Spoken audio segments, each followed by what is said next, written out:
Assalamualaikum warahmatullahi wabarakatuh.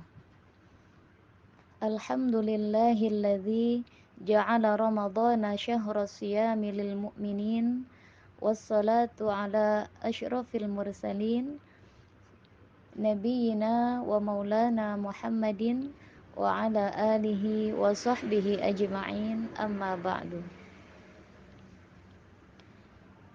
Puji syukur kehadirat Allah Subhanahu wa Ta'ala yang telah memberikan begitu banyak nikmat, terutama nikmat iman, nikmat Islam, dan juga nikmat kesehatan, sehingga kita bisa kembali berjumpa dengan bulan Ramadan dalam keadaan sehat walafiat. Salawat beserta salam semoga senantiasa tercurah limpahkan kepada junjungan kita Nabi besar Muhammad sallallahu alaihi wasallam. Sahabat pecinta ilmu yang dimuliakan Allah, setiap kita dihiasi oleh sifat-sifat yang kontradiktif. Mana yang lebih dominan, dengan itulah orang menyebut kita. Dalam pribadi kita ada sifat sabar, ada sifat marah. Jika sabar yang dominan, maka kita disebut penyabar. Namun, jika marah yang lebih kuat, maka kita pun disebut pemarah. Sesabar apapun seseorang, dia pasti punya sifat pemarah. Sebaliknya, semarah apapun orang, dia pasti punya sifat sabar. Nah, ibadah puasa mendidik kita untuk lebih mendominankan sifat-sifat yang terpuji, sifat-sifat yang mulia. Salah satu dari sifat itu adalah sabar. Di dalam sebuah hadis, Rasulullah Shallallahu Alaihi Wasallam menyatakan,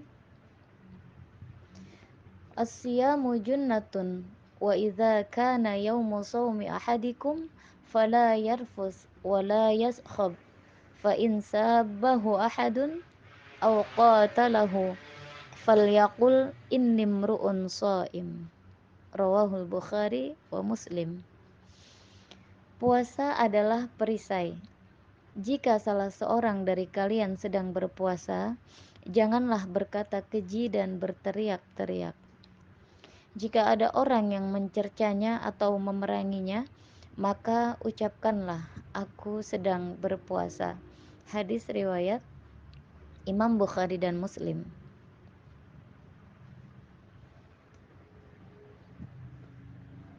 Perlu benteng dalam kehidupan ini, supaya kita tahu diri, mana yang wilayah yang boleh kita langkahi, mana yang tidak.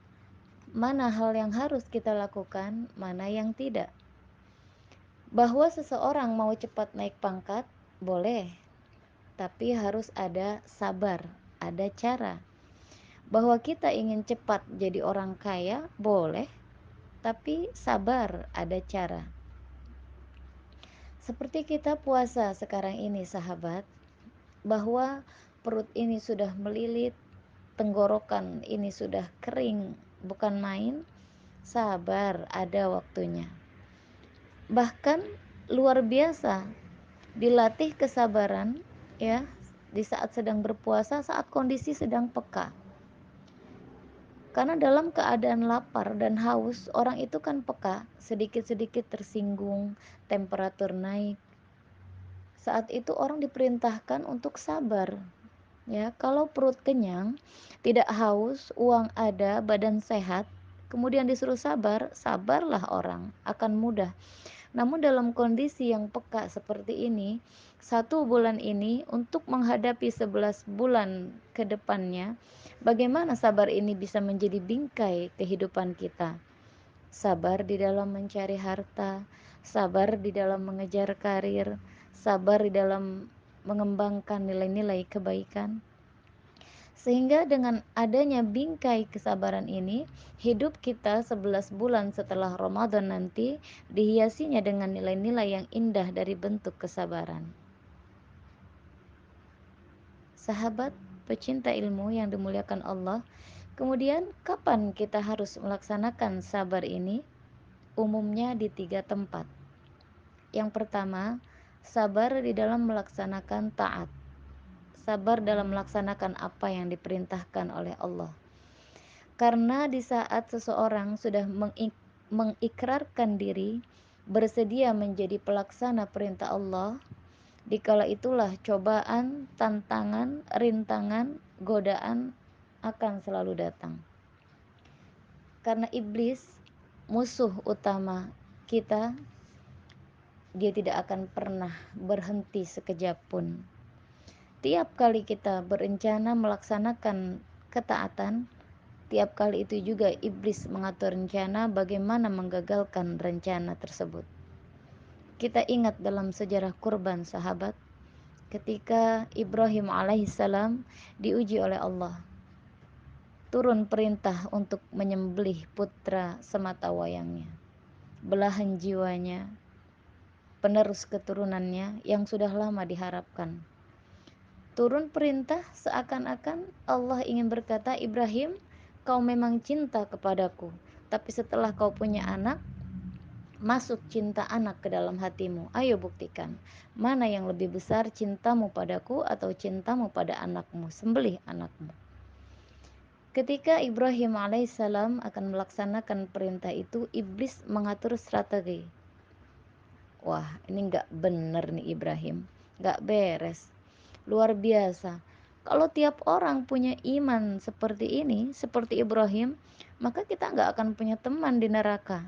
Ya, pikir iblis, dan ini harus digagalkan. Datanglah iblis menggoda Ibrahim. Ibrahim, kenapa kau mau sembelih anakmu? Perintah Allah. Allah cuma sentimen padamu Ibrahim. Dia tidak mau kamu punya keturunan, jangan dilaksanakan. Gak ada urusan denganmu iblis, kata Ibrahim. Ini perintah Allah, mundur. Gagallah iblis menggoda Ibrahim. Tapi iblis tidak menyerah. Dia pindah menggoda istrinya, Siti Hajar. Barangkali perempuan akan lebih mudah untuk digoda, karena perempuan umumnya lebih panjang rambutnya daripada akal dan pikirannya. Lebih peka perasaannya. Wahai Hajar, tahukah kamu apa tujuan suamimu membawa anakmu? Apa? Kata Siti Hajar. Dia akan menyembelih putramu. Kenapa memangnya? Dia katakan itu adalah perintah Allah. Wahai iblis, jangankan menyembelih putraku. Kalau memang itu perintah Allah, bahkan aku, diriku sendiri pun yang harus dikorbankan, maka aku rela. Wah, makin geleng-geleng kepala iblis. Dipikirnya perempuan akan lebih lemah, lebih mudah untuk digoda. Namun ternyata keimanan Siti Hajar pun kuat. Masih tidak menyerah, turunlah iblis kepada Ismail kecil. Wahai Ismail, tahukah engkau kenapa ayahmu akan membawamu? Dia akan menyembelihmu, mengorbankanmu. Kenapa? Karena itu adalah perintah Tuhannya, kata iblis. Kalau begitu, jawab Ismail kecil, zahir dan batin aku siap kalau itu memang perintah Allah. Baru hendak menggoda lagi, ingin mengatakan sesuatu lagi, iblis kepada Ismail, maka Ismail melemparnya dengan batu. Nah, tengoklah iblis. Dia berputar saja di dalam rumah tangga kita. Ya, seseorang yang di dalam keluarganya suaminya mantap imannya, datang kepada istrinya. Istrinya teguh, dia datang kepada anaknya, tidak akan berhenti usahanya dalam menggagalkan upaya kita untuk mentaati perintah Allah. Inilah penting sekali, sabar di dalam taat. Yang kedua, sabar di dalam meninggalkan maksiat. Sabar di dalam meninggalkan apa yang Allah larang.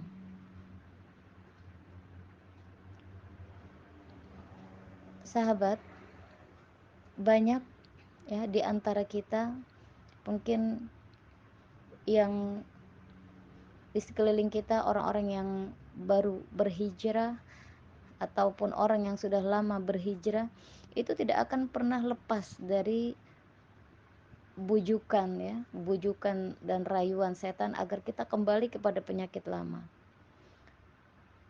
Misalnya orang-orang yang baru akan menutup auratnya, baru berhijab, ketika bertemu dengan sahabatnya, kemudian sahabatnya berkata, jangan sok sucilah kamu masih muda, tengok kamu tuh cantik, sayang kalau uh, wajah kamu ya atau rambut kamu yang bagus itu harus ditutup dengan hijab.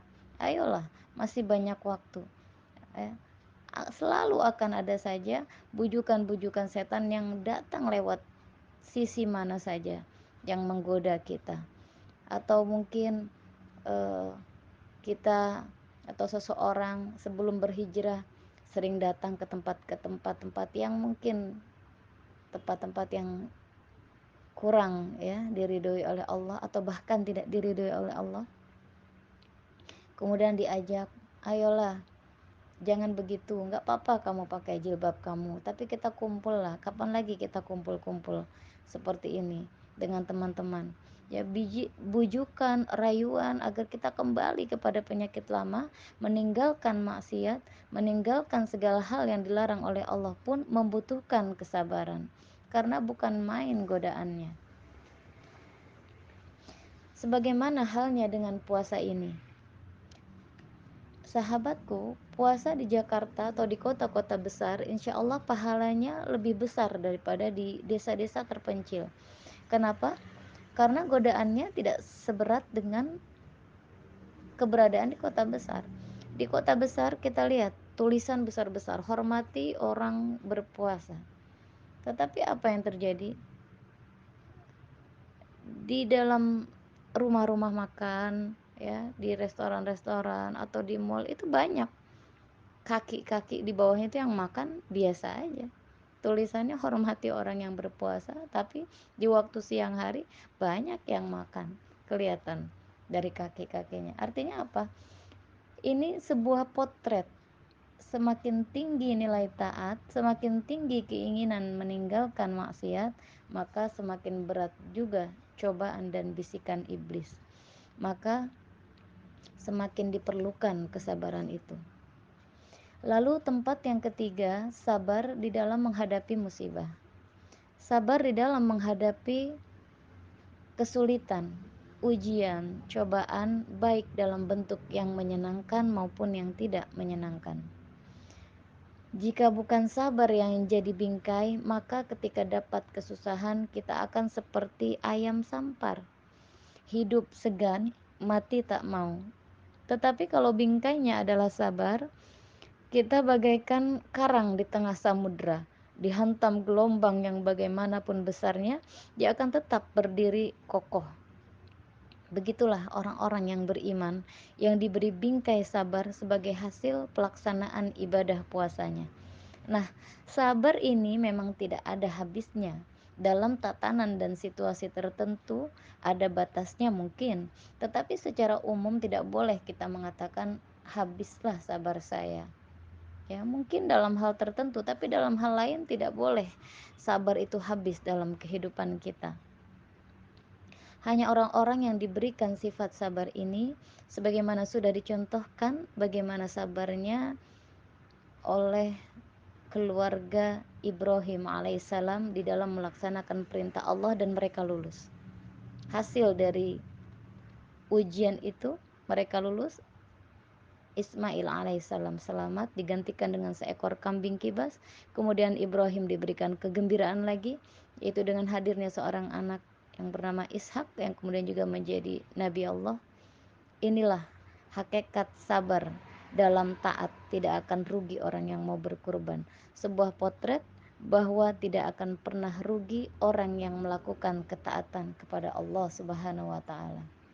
Sahabat, semoga dengan puasa ini menjadikan kita orang-orang yang kelak pribadi kita terbingkai dalam kesabaran, menjalankan kehidupan setelah Ramadan dengan nilai-nilai terpuji hasil dari latihan puasa selama 1 bulan ini.